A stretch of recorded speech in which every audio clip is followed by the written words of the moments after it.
quiero dar la bienvenida a Flaxo, a la Facultad Latinoamericana de Ciencias Sociales en su sede de Chile, y a esta actividad que estamos desarrollando desde el programa de Economía y Políticas Públicas. Mi nombre es Eduardo Menz y hoy vamos a conversar sobre un tema muy interesante con el economista Damián Vergara, que nos va a acompañar en una presentación sobre los temas de desigualdad, sistema tributario y desarrollo en América Latina, y en particular también una mirada a Chile, donde vamos a conversar, ¿no?, y ver una presentación acerca de cómo se ha manifestado la desigualdad y cómo también en el contexto de una reforma tributaria se apunta a recaudar mayores ingresos por parte del Estado y también generar un efecto redistributivo para luego generar financiamiento en sus políticas sociales. El pasado 7 de julio, el Ejecutivo envió al Congreso el proyecto de reforma tributaria, que contiene modificaciones importantes sobre la ley de impuesto a la renta, el Código Tributario, la ley de IVA, la introducción de nuevos impuestos al patrimonio, entre otros aspectos, ¿no? Y esto se constituye como un paquete de medidas que está en su proceso legislativo y que va a meritar una discusión importante en torno a avanzar en la recaudación tributaria de acuerdo a estándares de OCDE e internacionales, que son los temas que vamos a conversar. Damián Vergara es economista de la Universidad de Chile, es candidato a doctor de Economía en la Universidad de Berkeley, está haciendo su tesis doctoral, y le damos la más cordial bienvenida a Flaxo y a estas actividades del área de Economía y Políticas Públicas que estamos hoy desarrollando. Muchas gracias, Damián. No, bueno, muchas gracias, Eduardo, por la introducción y, por supuesto, por la invitación a ti y a Flaxo. Muy feliz de poder participar en estas conversaciones. Lo que he hecho yo hoy en día es preparar un poquito una presentación respecto a desigualdad y tributación en Chile y los desafíos de desarrollo, por supuesto. Entonces ahí vamos presentando y ahí tú me vas interrumpiendo, vamos conversando de las cosas que puedan ser de interés para todos. Así que un poco el contexto de esta discusión, lo que pretendo aquí ir conversando un poco es, primero, desigualdad en Chile, que son las cosas que sabemos. Yo desde mi rol de economista, aquí la idea es poner un poquito como cuál es la evidencia empírica que sabemos, cuáles son las limitaciones de eso. Lo mismo después de algún diagnóstico más o menos preliminar del sistema tributario en Chile, en base como a los desafíos más macro que tiene, que uno podría pensar son recaudación y redistribución. Y después voy a presentar una serie de nuevos resultados que producimos junto a un equipo académico en el contexto de una cosa muy interesante, de un encargo que hizo el Ministerio de Hacienda de la necesidad de actualizar ciertos diagnósticos distributivos en el marco de la reforma tributaria, y por tanto aquí va a haber harta información nueva y discusiones interesantes. Y para cerrar, vamos a ver cómo se vincula este diagnóstico con algunas nociones generales de la propuesta de reforma tributaria y hacer una discusión de algún tipo más general, si es que va en la dirección correcta o cómo dialoga en el fondo con este diagnóstico. Yo quiero dejar claro acá, si bien yo colaboré con el Ministerio de Hacienda en generar ciertas estimaciones y qué sé yo no soy autor de la reforma tributaria ni soy parte del diseño, así que voy a tener más o menos una discusión un poquito más general. Entonces hablemos un poquito de desigualdad en Chile, qué cosas sabemos.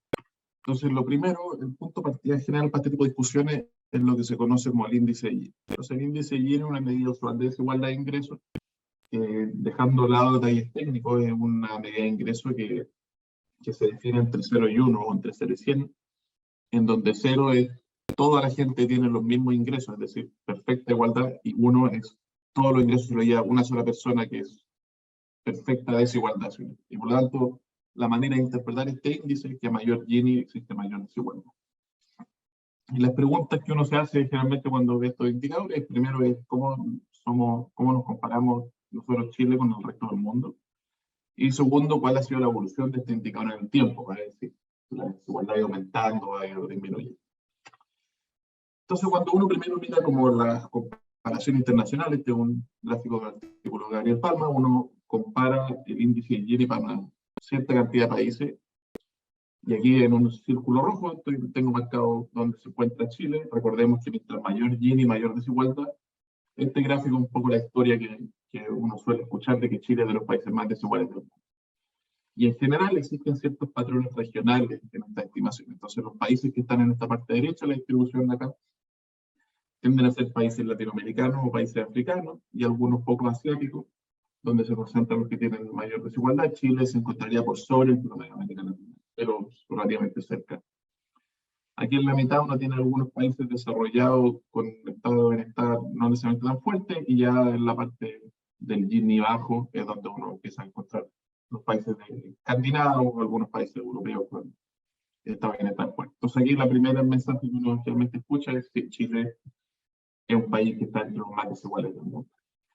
Y sin embargo, cuando uno ve la distribución en el tiempo, el mismo Gini usado datos del Banco Mundial para Chile entre el año 1990 al 2020, pareciera ser que, a pesar de que el nivel puede ser alto, hay cierta tendencia a una caída en la desigualdad.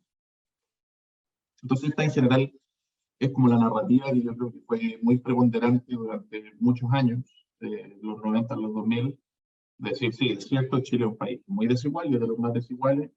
Sin embargo, no seamos tan pesimistas porque la desigualdad habría ido cayendo en el tiempo. Y sobre todo en lo que tiene que ver con la década de los 2000. Sí, lo encuentro. Damián, Sí. Sí, súper interesante lo que tú estás planteando, ¿no? O sea, efectivamente yo creo que hay que resaltar ahí el hecho de que Chile está por sobre, ¿no?, el Gini promedio en América Latina. Es un país muy desigual, pero hay países aún con más Gini también dentro de la región, hay países que son más desiguales, como lo podíamos ver, y un hecho también, como tú mismo aquí muestras en este gráfico del Banco Mundial, la desigualdad ha venido bajando desde los 90 a la fecha, excepto ahora por la pandemia, vuelve a incrementarse, también producto, ¿no?, del alto crecimiento que existió en la propia década del 2000, la década de los commodities, el boom de los commodities, la gran cantidad de ingresos, una serie de políticas fiscales que se fueron aplicando y que fue ayudando también a esta reducción de la desigualdad medida por ingresos. Sí, yo, eso sí, hago la sinopsis ahora, anticipo que lo que voy a hacer el resto de la presentación es poner en duda esta imagen. O sea, esta es en el fondo la narrativa que ha preponderado en el discurso público en Chile, pero resulta que existen ciertos problemas con estos cálculos del Gini que pueden eventualmente afectar las conclusiones. Entonces, ¿cuáles yo diría que son los dos grandes problemas de estos cálculos? El primero, que el Gini ya se calcula en base a la encuesta de CACEN, en el caso de Chile y en general los países con encuestas locales. Y la CACEN es una excelente encuesta para otro objetivo. Es decir, no una encuesta que esté diseñada para medir desigualdad, sino más tiene que ver sobre todo con hacer caracterizaciones de cierta parte de la distribución más de abajo para entender más las dinámicas de pobreza y cosas así. Y por lo tanto se crean dos problemas que son centrales. Uno es que la encuesta, en particular la CACEN, no captura los ingresos totales del país. Es decir, si uno suma todos los ingresos que se ven en la CACEN, se ve un ingreso que es mucho menor a los ingresos totales. Eso daría lo mismo si la parte que no se ve está como más o menos distribuida de manera igualitaria en toda la distribución, pero lo que sí se observa es que los ingresos que no se ven son especialmente los que están en la parte alta de la distribución, y en general los ingresos del capital. Y además, lo que es más complicado todavía es que estos sesgos en estas mediciones no solamente no son constantes en el tiempo, o sea, y además te varían entre países. Entonces, eso también pone mucha dificultad para hacer estas comparaciones a lo largo del tiempo y entre países. Y además, hay otro tema con el Gini, que es que el Gini es obviamente un indicador súper estándar y súper bueno, pero cuenta la historia incompleta, que probablemente cualquier indicador que trate de reducir describir la desigualdad en un solo número va a tener el mismo problema, y entonces hay muchas distribuciones que son consistentes con un mismo nivel de Gini. Entonces el Gini no es suficiente para entender cómo se manifiesta la desigualdad. Y lo que voy a intentar convencer ahora es que más encima la variación del Gini entre los países está muy determinada por lo que pasa en los extremos de la distribución. Es decir, pareciera que no pasa mucho en la parte media de la distribución, pero sí pasa mucho en cuanto ingresos tienen los más ricos versus los más pobres, y eso al final es lo que explica toda la variación en el Gini. Entonces, quizás usar otros indicadores que pongan énfasis en estos extremos y que sea más fácil y que en el fondo uno pueda generar mejores datos para calcularlo, puede eventualmente crear un panorama más completo respecto a la desigualdad.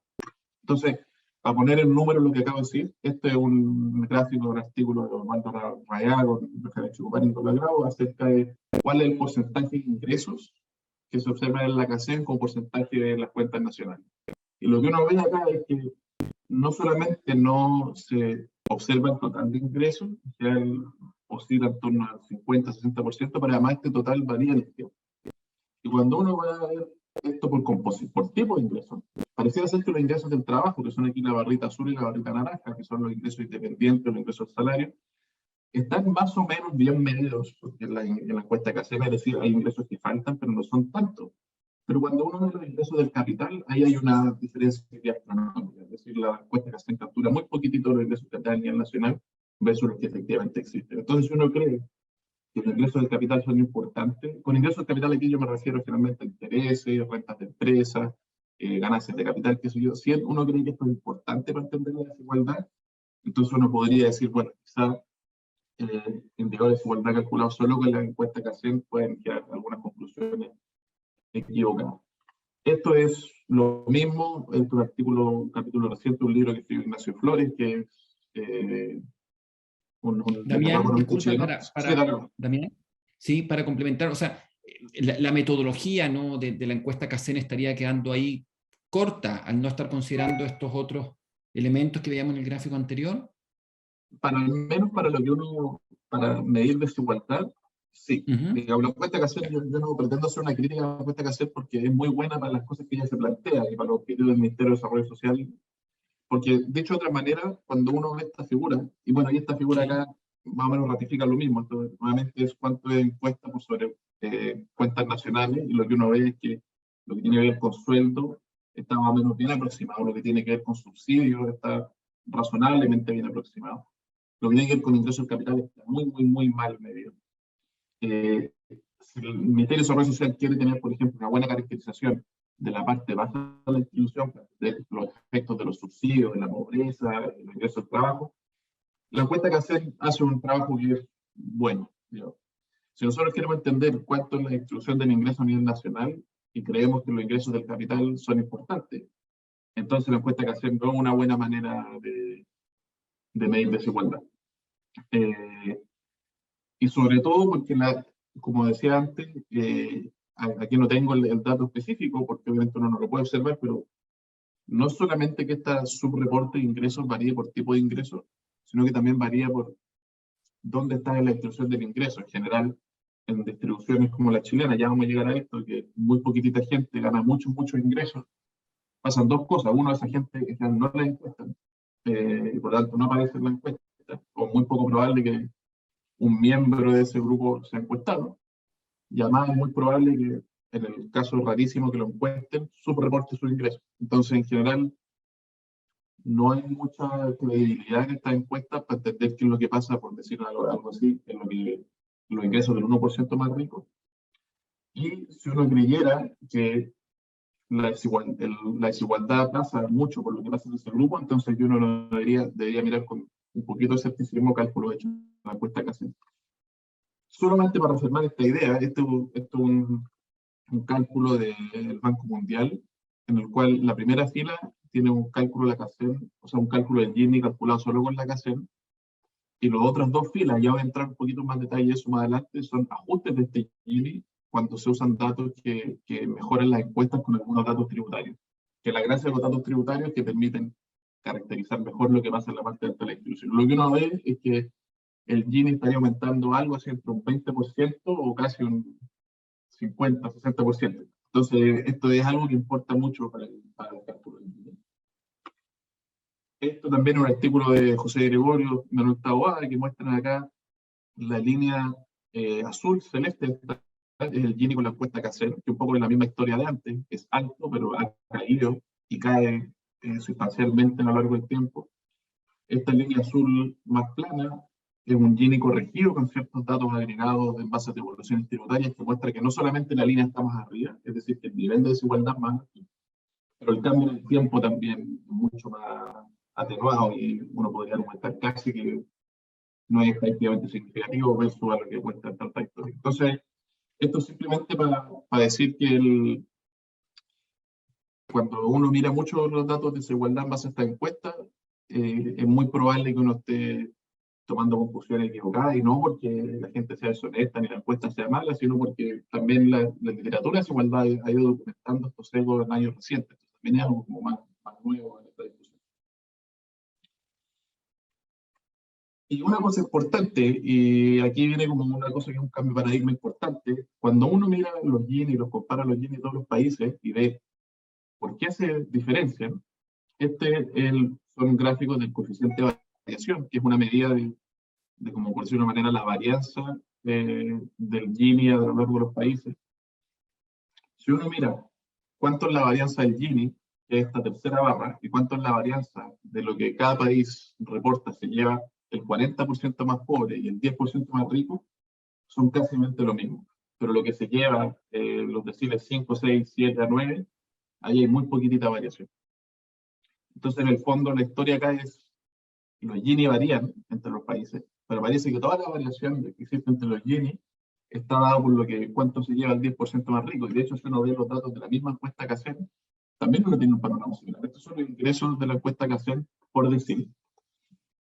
Uno ve que la parte acá del medio es bastante plana, como que la pendiente no es muy elevada. Es decir, la desigualdad en Chile, incluso si uno le crea los datos de la encuesta que hacen, para efectos de estas mediciones, no tiene tanto que ver con que el decil 7 es muy distinto al decil 4 al decil 5, sino tiene sobre todo que ver que el decil 10 gana más del doble que el decil 9. Entonces, si uno cree que en este decil 10 está mal medio, por las características de la encuesta y por la importancia que pueden actualmente tener los ingresos del capital en este grupo, entonces cualquier panorama de desigualdad basado en estos datos va a estar subestimando la desigualdad.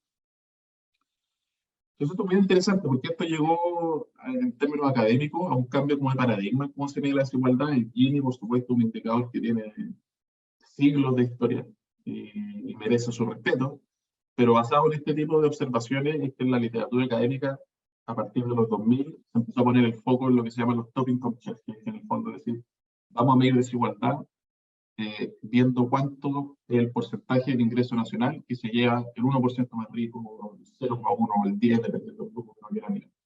Que en base a lo que hemos venido viendo hasta ahora, pareciera ser un indicador bueno de la desigualdad para compararla entre países,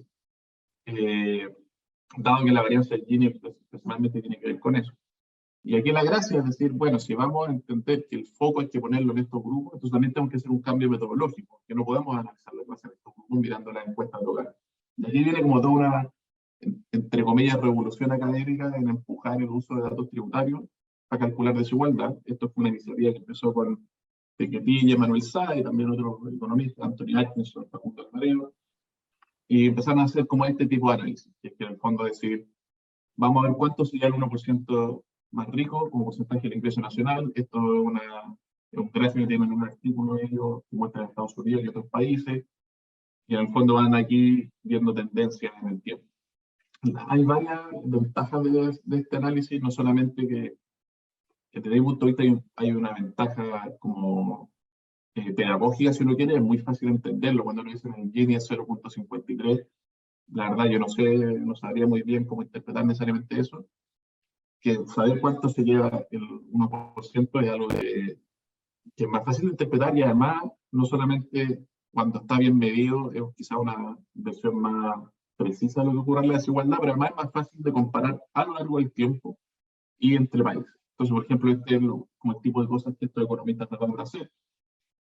Ahí viene la típica historia que la desigualdad baja mucho en el periodo de la guerra porque suben los impuestos para financiar la guerra, y después a partir de los 80 con la reforma neoliberal existe como una cambio en la tendencia que se observa en varios países, qué sé yo. Y aquí estos economistas han hecho como un esfuerzo como bien titánico en levantar una base de datos como universal respecto a esto, donde cada año van agregando más países. Ahí los trabajos de Chile han estado como en progreso. Entonces, cuando uno mira qué es lo que pasa en Chile, este es también un aporte que hizo Ignacio Flores, que es parte de este equipo, de este laboratorio de datos que trabaja con Piketty, Saez y compañía, es que aquí se me olvidó poner la leyenda, pero básicamente el circulito blanco acá abajo es cuánto se da el 1% si uno solo mira la encuesta que hacen. Y se ve que hay niveles es más bajo, pero aparte que hay algún tipo de tendencia negativa, no necesariamente muy pronunciada, pero hay algo de eso. Y todas estas barras que van hacia arriba son correcciones que se van haciendo en el cálculo que pasa en la Cacen, cuadrando con cuentas nacionales y otro tipo de cosas. Y cuando uno ve la medida como, entre comillas, preferida, que son estos diamantes negros, uno no solamente ve que la desigualdad es el 50% más grande que si uno solo mira con la Cacen, pero más encima, en los últimos 20 años ha sido plana, digamos, o sea, no había un cambio significativo. Acá hay un estudio de Damián, Tacha Fese y de Michelle Llorat, que cuenta una historia parecida, pero en el fondo un poco el mensaje que quiero hacer es que cuando uno cambia el paradigma del Gini Casem a esto, la historia general cambia. Cuéntame. Damián, que, que estás mostrando un dato muy interesante, estás mostrando en definitiva el 1%, ¿no? ¿Qué porcentaje del ingreso nacional toma dentro del país? ¿Cuáles son las fuentes que se cruzan para llegar finalmente a esa cifra? ¿Datos tributarios, la encuesta? ¿Cómo se va complementando lo que te entregan las cuentas nacionales? ¿Cómo se construye aquello? Sí, acá en los últimos, diría, 10 años han habido muchas innovaciones metodológicas de cómo hacer esto de la manera más correcta posible. En general, el ideal es tener acceso a microdatos tributarios, en el sentido que uno ve las declaraciones de impuestos. Las declaraciones de impuestos te dan un panorama que es bastante acertado, pero condicional en declarar impuestos, que es un problema, obviamente, porque la gran mayoría de las personas no pagan impuestos y también hay ingresos informales, y hay una serie de cosas que no se observan en los datos tributarios. Entonces, en general, lo que se está tratando de empujar ahora, y esto es una agenda de investigación que es muy activa y muy impulsada por este laboratorio de datos, que su puro objetivo es encontrar las mejores prácticas para medir desigualdad. Lo que se está dando a proponer ahora es investigar mejor es cuál es la mejor manera de combinar todas las fuentes de información posible para tener una medida más rigurosa de desigualdad. Entonces, en general, las encuestas se usan mucho para ver qué es lo que pasa en la mitad de abajo de la distribución. Ellas en general hacen un mejor trabajo que los datos tributarios. Los datos tributarios hacen muy bien en lo que tiene que ver con algo así como el 20% de la parte superior de la encuesta. Entonces, por eso al final, cuando hacen top 1%, por ejemplo, eh, uno solamente puede mirar los datos tributarios, uno puede ver cuántos ingresos generan, después uno tiene que ver cuál es el denominador, obviamente. Ahí se hacen distintos ajustes con las cuentas nacionales. Las cuentas nacionales en principio capturan los ingresos totales, entonces uno puede ver cuánto ganan ellos sobre los ingresos totales y ahí se van haciendo distintos supuestos. Y esto es una literatura que está como en movimiento. Todavía hay como mucha gente investigando cuál es la mejor práctica. Pero lo que ha sido más o menos impresionante es que al menos para el caso de Chile, todavía no hay como un estudio así definitivo por un tema de acceso a datos, pero todos los estudios que han hecho como supuestos más o menos distintos muestran como niveles y conclusiones más o menos similares. Entonces esto es lo que decía, esto es lo que uno ve, esto es lo que hizo Ignacio Flores, que yo creo que tiene metodología un poquito más moderna, pero datos menos finos. Esto es lo que hizo Michelle Llorat con Tacha Ferger, que usaba mejores datos, pero 5 o 6 años atrás, entonces las metodologías todavía estaban como en desarrollo, pero la historia es más o menos la misma. Y de hecho este estudio del Banco Mundial que les mostraba cómo cambia el Gini, si uno se pone a mirar, ellos también hicieron este trabajo de calcular estos top income checks y uno ve que los números son más o menos impresionantes. O sea, estas dos medidas que están acá, voy a hacer una discusión de esto en un par de diapositivas más, pero en el fondo tienen que ver con, son distintos supuestos de cómo se calculan los ingresos del capital. Pero en cualquier caso uno ve que lo que sería el 1% estaría algo así entre el 14 y el 30%, que son números bien grandes. De hecho, cuando uno mira la evidencia comparada, Chile, en los países que tienen datos confiables de estos indicadores, está como campeón del mundo, esto inclusive usando el dato oficial que es menor al 30%. Pero está por sobre América Latina, incluso por sobre Medio Oriente, que es una cosa bien presente, son países bien desiguales, producto de todo el tema del petróleo, y Chile igual está por sobre ellos, y ahí uno ve nuevamente la Unión Europea, Europa del Este, que está como al otro extremo, con Estados Unidos por en algún momento acá entre medio. Ahí América del Norte está cerca del este. Simplemente, de última cosa de diagnóstico distributivo, todo lo que he ido hablando ahora, hasta ahora es de ingreso. Uno también le gustaría tener una noción de la distribución de la riqueza del patrimonio. La evidencia es aún más escasa y hay muchas más limitaciones. Esto tiene que ver primero con el hecho de que la discusión como académica respecto a patrimonio y riqueza es más reciente. Y por lo tanto, ahí todavía es como discusión respecto a cómo ir haciendo estas cosas. Hay más dificultades conceptuales, porque, por ejemplo, cuando uno calcula el total income share de ingresos, uno tiene la cuenta nacional, uno sabe cuánto es el total de ingresos del país, pero nosotros no sabemos cuál es el total de patrimonio del país. Y ahí hay una serie de discusiones que son un poquito más técnicas respecto a cómo se valorizan ciertos activos, valor de mercado, qué sé yo. Entonces hay muchas discusiones acá. Y además hay peores datos. Es decir, no tenemos una CACEN de riqueza en Chile. Está la encuesta financiera de hogares que se hace cada muy poquito tiempo y con muchos menores datos y mucha menor calidad que lo que puede hacer la CACEN. Y tampoco, como no tenemos un impuesto al patrimonio, no tenemos una declaración tributaria de patrimonio, tampoco es necesariamente muy buenos datos administrativos. Entonces, lo que pasa en patrimonio es básicamente lo mismo que pasa en ingresos, pero como exacerbado.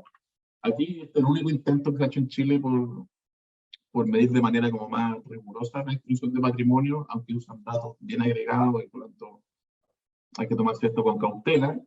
Y lo que en general se concluye en esto, y esto es súper consistente con lo que se ha hecho en otros países, es que la distribución del patrimonio es mucho más desigual que la distribución del ingreso. O sea, estas estimaciones muestran que en Chile los 130 personas de mayor patrimonio se están llevando un 8,5% del patrimonio total, lo cual es un número bien impresionante.